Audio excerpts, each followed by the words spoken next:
Now, authorities in Croydon are still cleaning up after hundreds of rebels smashed up a former Royal Mail delivery office. Police are trying to break up an illegal rave in 16 central people London. have been arrested by police in Lincolnshire after an illegal rave near Bourne. Police officers have criticised revellers at a rave on Reinforcements the were called in from Cambridgeshire, Suffolk and Essex to help remove ravers from an industrial estate in Great Yarmouth.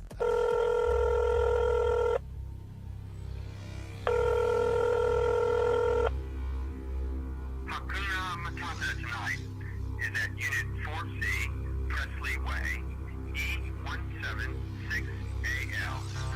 The nearest station is Black Horse Road Tube Station, 9 bucks, number 73 from Oxford Street.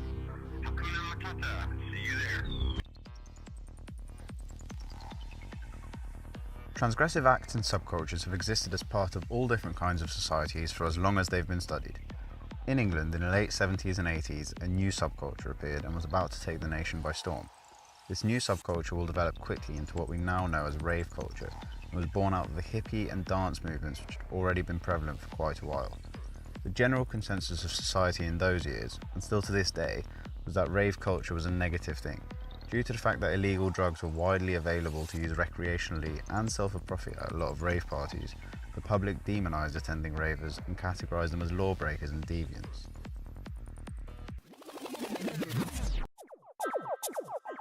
Drugs were not the only issue that the inhabitants of England had with their newfound culture of party people, as the properties and land that raves were held in or on were often illegally squatted or broken into, meaning that any damage that was done by the partygoers was left for a likely innocent person or group of people to deal with.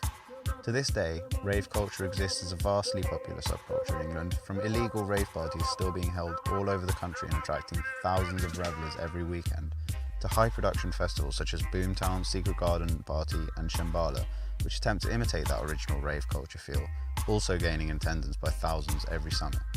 In more recent years, raves and rave culture have been a feature of the nation's front pages and televisions many times, further asserting the false image that all ravers are deviants and criminals.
In the 80s, when then Prime Minister Margaret Thatcher had a strong grip on the nation's government, rave culture was also getting into full swing.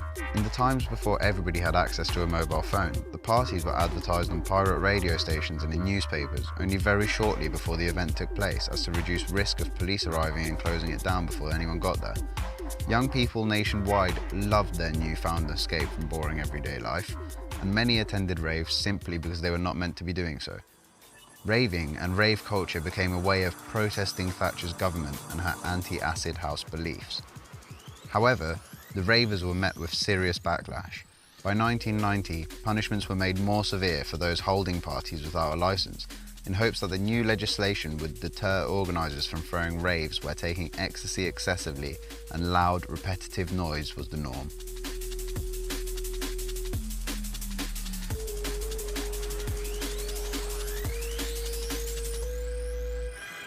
Those are still commonly remembered as the golden years of rave culture, with huge free parties and warehouse raves sometimes lasting multiple days and nights with no interruption. Despite Thatcher's attempts to eliminate an entire subculture, ravers kept hosting events no matter what, and soon there would be so many people involved in the scene that stopping it would be impossible. The rapidly growing popularity of ecstasy became rave culture's #1 helper. Thousands of people would descend on fields of pure peace, love and unity, most under the influence of the world's most popular love drug, helping them stay awake and ecstatic all night long.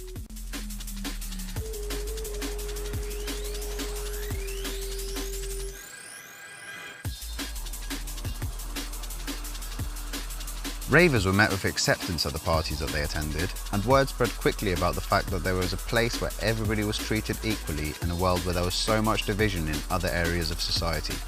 Whether one was poor or wealthy, young or a bit less young, everybody felt welcome at illegal raves, and so the subculture continued to grow exponentially without showing signs of slowing down. The population that the government was trying so hard to steer in a very specific direction of capitalism and obedience was fighting back.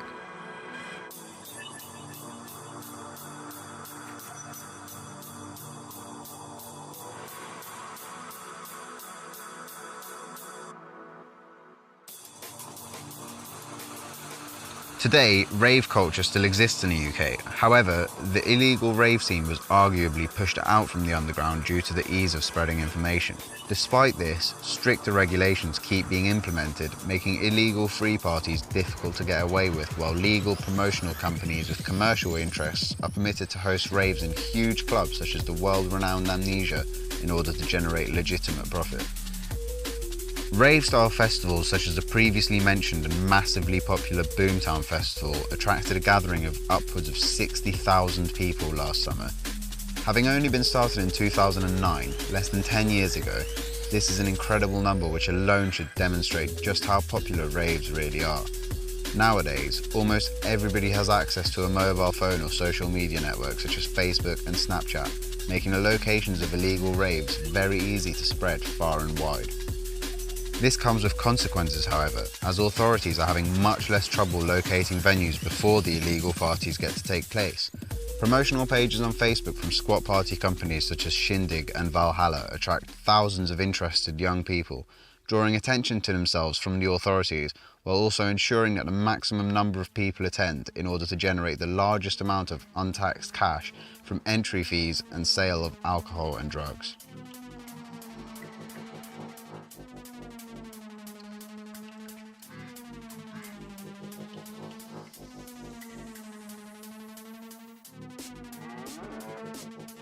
One reason for the continuing growth of rave culture is the popularity of dance music.